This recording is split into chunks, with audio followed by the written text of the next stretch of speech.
The LA Kings face a must-win game on Saturday against the Edmonton Oilers. We will preview Game 6 with Russell Morgan of Hockey Royalty on this edition of Locked On LA Kings. You are Locked On Kings, your daily podcast on the Los Angeles Kings. Part of the Locked On Podcast Network, your team every day.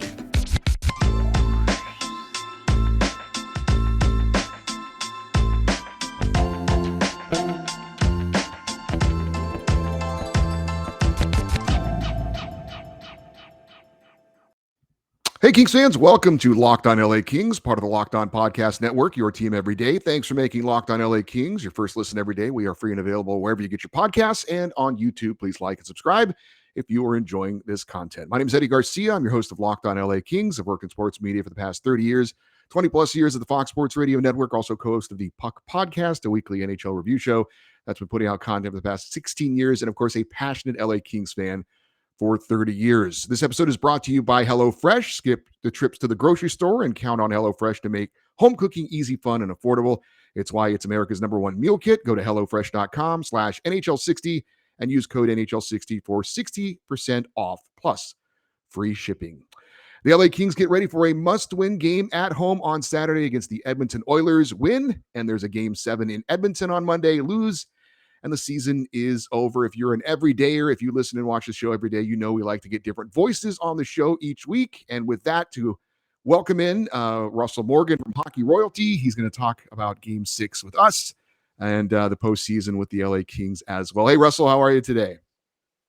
I'm doing good, Eddie. Thanks for having me on. Always great to have you on as well. Let's just talk about some of the latest news with the Kings today. I know Blake Lizotte, back at practice for the Kings, apparently not wearing the red non-contact jersey, full participant in practice. So that's encouraging. As we look ahead towards the lineup for game number 6, obviously we saw some shuffling of things as far as lines go in game 5 up in Edmonton. Alex Iafallo got moved up to the top line. Quentin Byfield got shuffled around. Carl Grundstrom was on the third line a bit. With Blake Lizotte back, if he is back, which it looks like he might be, your thoughts on maybe the lineup we see for game number 6? Yeah, Lizotte back is going to be a huge upgrade to the bottom 6, especially in the faceoff dot, even though he was having a little trouble in the first couple of games. But yeah, with the lineup changes that we saw in game 5 with Byfield moving to the third line, kind of switching spots with Iafallo, something that I thought they should have done even before the game. But with Lizotte back, I think that only will help. Which would I expect? I expect Lizotte to be centering the third line. So I think that would be huge in terms of helping Velarde get back to the wing where we've seen him be so much better throughout the season, and then have Fiala on the other side. I think those three can work really well together and be a really good matchup against the Oilers' bottom 6. So, yeah, nonetheless, having Lizotte back is huge in terms of some of the analytic stats that we've seen throughout the series. He leads the team in relative expected goals percentage, which is on ice versus off ice expected goals. So huge improvement to the bottom 6, and hopefully we see him out there on Saturday. Going to talk a little bit more about some of the analytics, which I know you are into a bit later. We did see Sean Walker inserted on the third pairing with Sean Durzi. Alex Edler was out of the lineup. You think we see Edler back in or not for game 6? No, it's interesting. Me and some other the Hockey Royalty colleagues, Joe Paterino and myself, we were talking about this earlier today, and I don't know. I can see an argument either way. I mean, Sean Walker, the whole team was bad on game 5. I mean, you can't really paint it prettier than that. But I mean, Sean Walker, he wasn't too bad, I guess, in terms of played his way out of the lineup for game 6. But the thing with Edler is, and coming back home, is you have that opportunity to make that last change, give Edler maybe better matchups than he would have in Edmonton. But with some of the comments that McClellan said today, he had really good reviews over Walker's game in game 5. So maybe that's something that McClellan sticks with going to Saturday. Jonas Korpisalo has started all 5 games so far. We know he and Phoenix Copley shared the net after the trade deadline acquisition. Copley did come on relief in game 5, played about half the game. Any indication that you have heard as to who might be the game 6 starter? And if you had the choice, I said on yesterday's show I would stick with Korpisalo. But I can understand an argument for Copley. Anything you're hearing about that, and what would you decide to do with that? Oh man, yeah, they're McClellan's always got the zipper around his mouth in terms of who's going to be starting in net for the Kings. But for me, I mean, I think you just have to roll back out with Corpusalo. I mean, I know Copley came in and played pretty well. Um, you can make an argument either way. But for me, I mean, Corpusalo was really the reason that this series is even as close as it is right now. So I think with just the performance, I mean, like I said, the entire team was just bad in Game 5. So I think if you can get Corpusalo back and maybe get his confidence back home, I think that'll help the team. Hopefully with Game 6 and then hopefully a Game 7 as well. 3 days off in between games. I'm hoping that will benefit the Kings. Maybe give them a bit of a reset. Your thoughts on maybe this little bit of an extended break here going into the must-win Game 6? Yeah, I mean, it's got to help the Kings probably more than the Oilers, I would expect. I mean, like we just talked about, getting Lizotte back is going to be huge. Another thing that I was thinking about too is I don't believe Fiala's had an actual full practice with the team yet in a full contact jersey. I believe he's had morning skates with the team, but with the travel that's been going on in between games, there hasn't been that opportunity to have those full practices. So with these 2 extra practices that the team is getting, I mean, you would expect Fiala to maybe get some more power play practice with the team. Penalty kill is definitely going to be a big emphasis for this team in this extended break too. So hopefully we see a little bit more aggressiveness in the penalty kill, and with Fiala back, you see a little bit more cohesion on that first power play unit. Definitely want to get into some of the keys for game number 6. I think a lot of them are pretty obvious, but Yeah. I mean, is it realistic for Todd McClellan to actually say the words, "Guys, we cannot take any penalties"? I mean, I don't know. This power play for Edmonton I mean, it was great in the regular season. They've taken it even to another level in the playoffs. And the Yeah. easiest way to not have it be a factor is to not take any penalties. But it's how do you play hard defense against the team? Gosh, you just want to say, guys, no matter what, don't take a penalty. But I don't know if that's really realistic.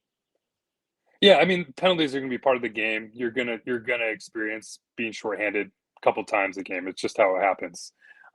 Especially playing against the Oilers and how dominant they've been on 5-on-5. But it's weird. The penalty kill, I just feel like the team is playing the Kings. They're playing like they're just waiting for the Oilers to score on the power play.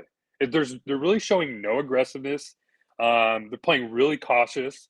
And it's been unfortunate because when you sit back and allow the Oilers to pretty much dictate whatever they want to do on the power play, yeah, eventually they're going to score. And of course, they're the great. It's one of the most historic power plays of all time. So it is kind of difficult for me sitting here to say, hey, let's show some aggression in the penalty kill. But I mean, from what we've seen so far of the playoffs, what are they, 7 for 12 on the man advantage? That number's got to be brought down.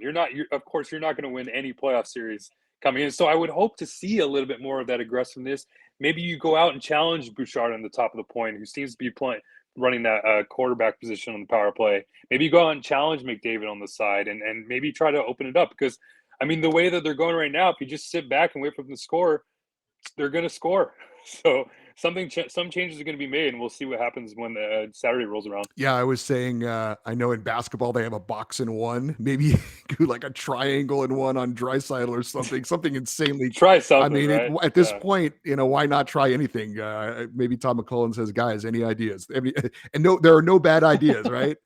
Right. We've got more with Russell Morgan from Hockey Royalty in a moment. First, I need to let you know that today's episode of Locked On LA Kings, your team every day, brought to you by Built Bar. Looking for a delicious treat but don't want all the fat and calories, then you need to try Built Bar. They are covered in 100% real chocolate and come in unbelievable new flavors like churro, peanut butter brownie, and coconut almond.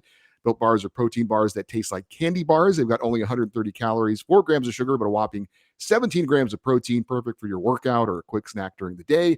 You can always order some at built.com, or you can get them at your local Walmart or Sam's Club. They are in the pharmacy section. In addition to the new flavors, they've got the old favorites too, like cookies and cream, double chocolate, and coconut puffs. Built Bars, protein bars that taste like candy bars.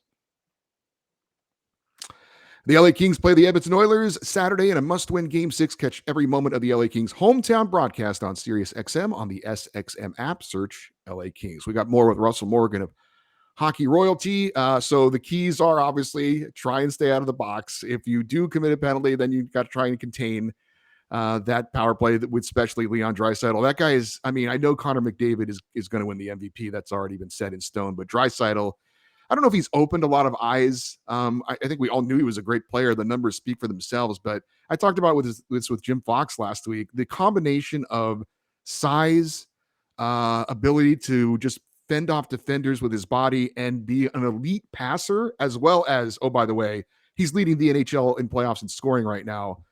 He's just a beast to handle, and the Kings have had their handful all series long. I don't know what they do to try and slow him down, but it's definitely a tough task. Yeah, I mean, exactly. I mean, he's making a case to show that maybe he's a better all-around player than McDavid. I mean, the argument's there. I mean, with leading the playoff points. I mean, I get more afraid when I see Draisaitl on the ice against the Kings than I have 97 this I know. series, which is a lot to say. But I think all those intangibles that you mentioned, that speed, that size that he has, the vision that he has on ice. I mean, that's all stuff that we saw from Kopitar when he was younger.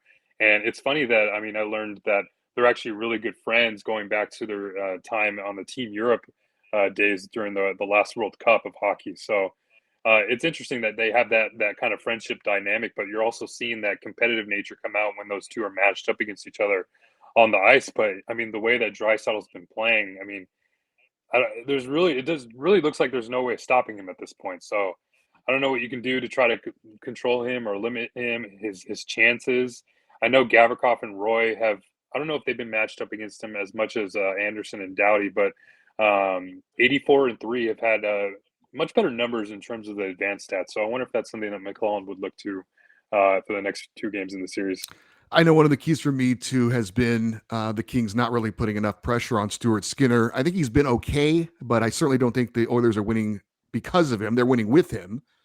He's made a few key saves here and there, but we saw him obviously get pulled in a game as well, just like we saw Korpisalo did in the last game. I thought the Kings had some pretty good chances early on in Game 5, but there were times they missed the net, and I'm just like, this is not an elite goaltender, guys. We've got to put the puck on net.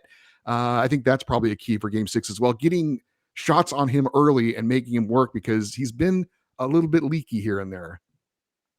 Yeah, at least shoot for the pads and try to hope for a rebound because that's pretty much what we saw happen in the first goal in Game 4 with Kevin Fiala coming back, shooting for the pads and going right to Velarde. But yeah, I totally agree with you. I mean, it's got to be shot volume at this point. Try stop to going for those pretty passes, those pretty plays, and maybe go get a little bit away from the quality and try to test the Skinner. He's a rookie, like you said, and he's already been pulled. So I don't know where his confidence level is at right now.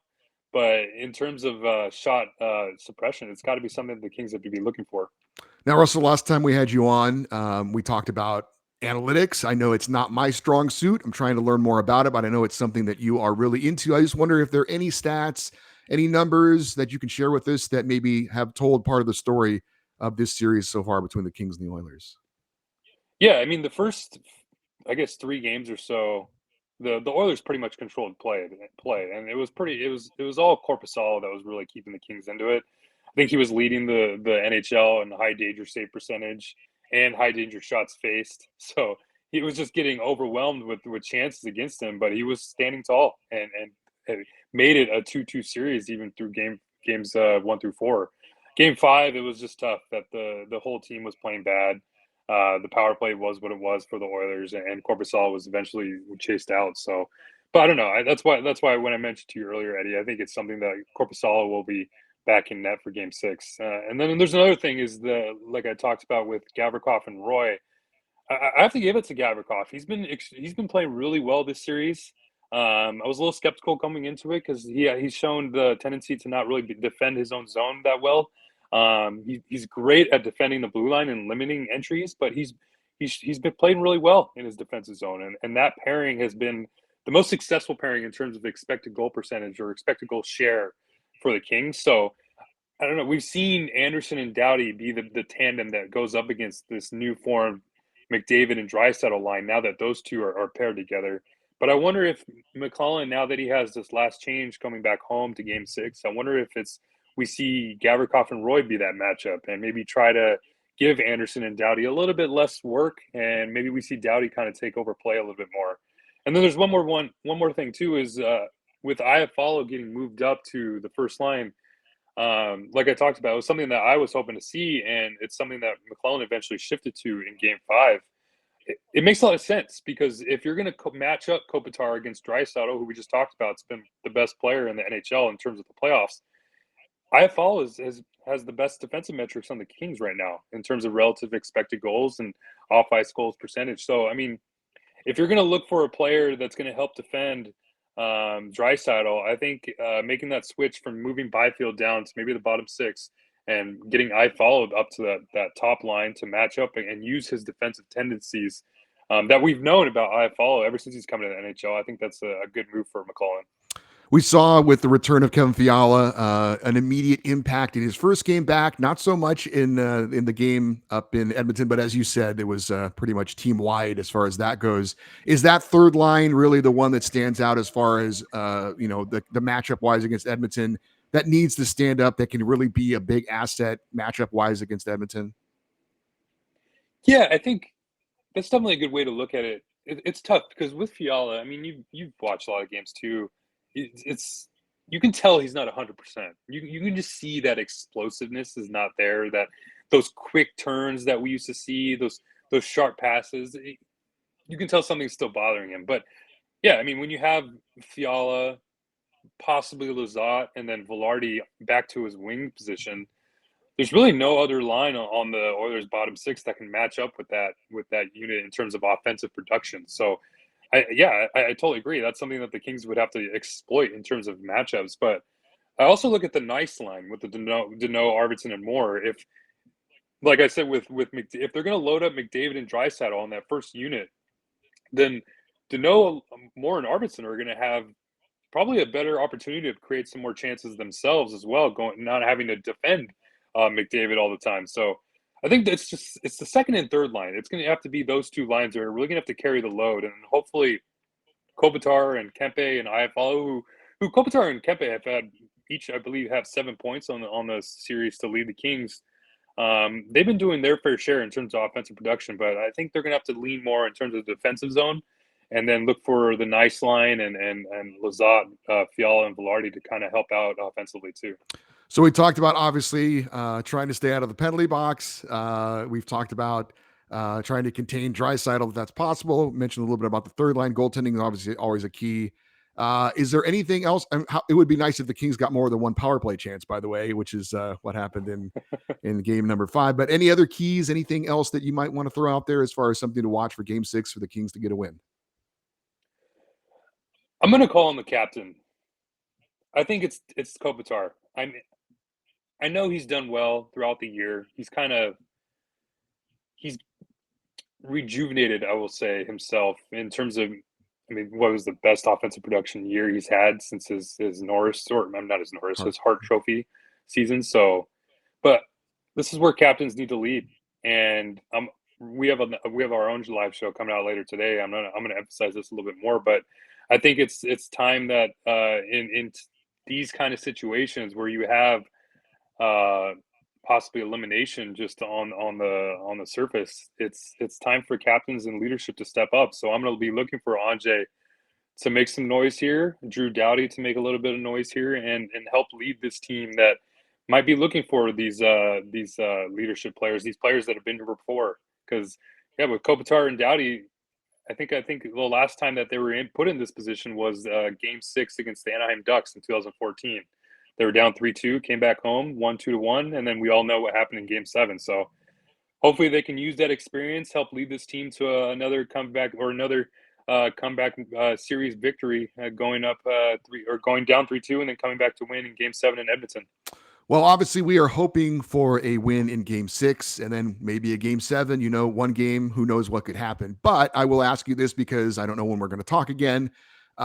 If this season does end here in the next couple of games, how will you look back on this season for the LA Kings?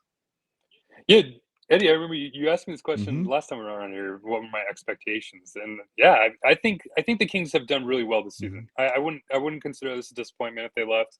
I said at the time that a first round exit wouldn't be anything to be disappointed about. this team came close to a franchise record in Mm-hmm. points. And if you kind of look at the trajectory of this quote unquote rebuild that they've been in the last few years, last year they more than exceeded expectations. Nobody expected them to go to the playoffs, let alone take the Oilers at that time to 7 games. And unfortunately, this year, I think they maybe got the short end of the draw in terms of facing the Oilers in the first round. They're coming in as probably the hottest team in the NHL, let alone the Western Conference. So to play that team in the first round, I mean, I've seen people from other media sites. I know Spitting Chicklets, their podcast, they've said that the team that wins this series is going to go to the Stanley Cup final, and I totally agree with them. These two teams look like the best teams in the Western Conference from everything I've seen. I mean, not to put it in disrespect to the Golden Knights or the Stars or the Wild or the Jets or whatever, but I mean, it is what it is. You just kind of watch these teams and the way that they play each other. It's just really outstanding playoff hockey. Like I really wish it had no dog in this fight because these games have just been so exciting, let alone game 5. But the first 4 games, I Mm-hmm. mean, back and forth, 3 overtimes, just really intense, really fun playoff hockey to watch. And you can just tell that these teams don't really like each other, but they play really, really good quality hockey. So it's unfortunate that this is the first round matchup that the Kings got, but it is what it is. I mean, you're only able to play the opponent that's in front of you, and this is good learning experience. And hopefully, with you have a team that's still growing in terms of their trajectory. I mean, Brant Clark's not even here yet. I mean, you have still. I mean, this is pretty much Quentin Byfield's first full season, and look at he had what 20 plus games under his belt on the first line. So still a young team, quote unquote, but it's a team that's learning, and then hopefully they use this experience to move forward. Well, I'm sure we will talk again at some point in the offseason about what the Kings are going to do towards next season, but I hope that's not going to be for quite some time. We will see you out at crypto.com arena on Saturday. Thank you for your time. And Kings fans, if you want some more Kings coverage, check out Hockey Royalty and also follow Russell Morgan on Twitter. He is at NHL Russell, and Hockey Royalty. You can follow on Twitter as well at hockey_royalty.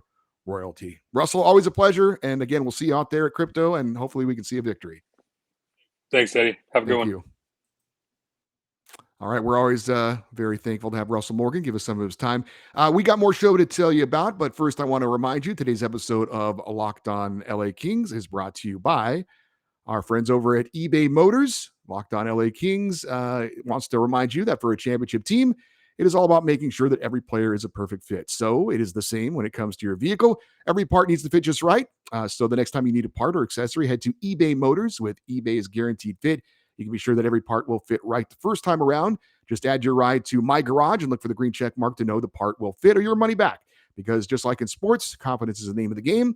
And when you shop at eBay Motors with over 122 million parts to choose from, you'll be back in the game in no time. After all, it is easy to bring home a win when the right parts are guaranteed. Get the right parts, the right fit, and the right prices at ebaymotors.com. Let's ride. Eligible items only. Exclusions apply. The LA Kings will face the Edmonton Oilers Saturday in a must-win Game 6. Catch every moment of the Kings' hometown broadcast with SiriusXM on the SXM app. Search LA Kings. So I'm not sure if anybody else saw this, but there were some rumblings on Twitter about it a few days ago. My wife had mentioned it, but you never know what you see on social media if it's true or not. But apparently the story is true, unfortunately. There was a 10-year-old Oilers fan who was allegedly harassed at an LA Kings playoff game recently. And Evander Kane of the Oilers posted something on Instagram about it, and then the media outlets reported on it. So there was an unfortunate incident at a recent Kings game involving this 10-year-old girl who was wearing an Oilers jersey. The Kings have said they're investigating the incident and certainly don't condone any kind of behavior towards visiting fans that was reported. But since it wasn't reported to security at the time, might be hard to identify the fan in question. This young Oilers fan is a cancer survivor and has been raising money for other kids fighting cancer. This story has somewhat of a happy ending, with Kings fans donating thousands of dollars to her charity to show her that most Kings fans are good people. Her family has posted on social media that they, quote, understand a few people don't represent an entire fan base and they are grateful for all the support, end quote. I've talked about how this Oilers-Kings matchup is turning into a really great rivalry. especially with 2 consecutive meetings in the Stanley Cup playoffs. But obviously, this is the ugly side of a rivalry. I cannot imagine anyone harassing a child at a game. There was a report that she was spit on and cursed at. I can promise you, if I saw that, if I saw a Kings fan doing that, I would definitely have something to say to that Kings fan. Especially if it's involving a child. That is just so out of bounds. It's unbelievable. I think it goes without saying that, all in all, we have a great fan base. It is very unfortunate that apparently somebody either got too drunk or just didn't know, just acted incredibly irresponsibly. I am glad to see that a lot of the real Kings fans have turned this situation into somewhat of a positive. I know I've been visiting stadiums all my life, watching my teams play, and I do wear my jerseys on the road. I represent my teams, and I think we have a right to do that as fans when we go into someone else's stadium or arena. You pay for your ticket and you have a right to wear whatever jersey you want. You have a right to cheer on your team. Obviously, it does go both ways. I think I've always felt like if I'm in someone else's house, so to speak, that I will cheer for my team, but I'm not going to act like an idiot. I'm not going to trash talk. I'm not going to do anything that is irresponsible. So it does go both ways. But um, you know, I know 99% of you watching this know the right way to act, and not. This is obviously not life or death. We are passionate Kings fans. That's why I'm doing this show. That's why you're watching this show. But at the end of the day, we're all hockey fans. We all deserve to be treated the right way. Let's hope that there are no other incidences going forward in Game 6. As a matter of fact, if you do go out there to crypto.com arena for Game 6, I would encourage you to actually do something crazy and welcome an Oilers fan if you see him, and just let them know that, this is supposed to be fun. And yeah, we're on different sides of the fence on this, but like I said, we're all hockey fans. We're all here to have a good time. And welcome them. Don't, tell them, maybe in a joking way, hope you don't see a win tonight. But like I said, this was a very unfortunate incident. It doesn't paint our fan base in a great light. But like I said, I'm really glad that her family did take time to mention on social media that they understand that our fan base is not represented by this one or two idiots at the game. So I did want to mention, like I said, this young girl is a cancer survivor, and she has, been raising money for fellow children and other people who are affected by cancer. I hope I'm pronouncing this right. I believe her name is Cicely Eklund. She's absolutely adorable. If you want to make a donation, again, let's try and turn this negative into a positive. If you would like to make a donation, I did retweet on our Twitter account at Locked On LA Kings the statement from her family about the incident, and it does include a link to make a donation. So if you'd like to do so, I encourage you to check out that link. You could also do a very quick, easy Google search on this, and you'll be able to find the site where you can make a donation as well. So very unfortunate. I'm very sad to see that it wasn't just some internet rumor. It was actually something that did happen. But like I said, glad to see that for the most part, the Kings fan base did try and turn the bad situation into a positive. But I think it goes without saying. It is a rivalry. It is intense. We're passionate about our teams, but in the end, we should be able to treat each other with respect. And certainly, like I said, a child, that's just deplorable. For you everydayers, those of you that watch and listen Locked On LA Kings every day, coming up on Friday's show, speaking of Kings fans, it is a Fan Feedback Friday. It is your chance to give your comments on Game 6, on the playoffs, on who the Kings should start in net, what the Kings should do to try and get a big Game 6 win, force a Game 7, whatever is on your mind regarding the LA Kings. You have a chance to let your voice be heard. You can send an email to lockedoneddie@gmail.com, EDDIE, lockedoneddie@gmail.com. Of course, you can always leave comments on the YouTube episodes as well. And if you want to stay interactive with the show at all times, follow us on Twitter and on Instagram. We are at Locked On LA Kings. All right. We have that big fan feedback show coming up on Friday. Looking forward to that. And then, of course, Game 6 on Saturday. We want no handshakes at crypto.com arena. We want to at least force this thing to go to a Game 7 as well. We will be talking about it on Monday's show. But again, fan feedback coming up on Friday. Get those emails in, get those comments in. Looking forward to hear what you have to say about the LA Kings. I'm Eddie Garcia. Thank you for listening and watching Locked On LA Kings, part of the Locked On Podcast Network. Your team every day. Have a great day. We will talk to you tomorrow. And as always, go Kings, go.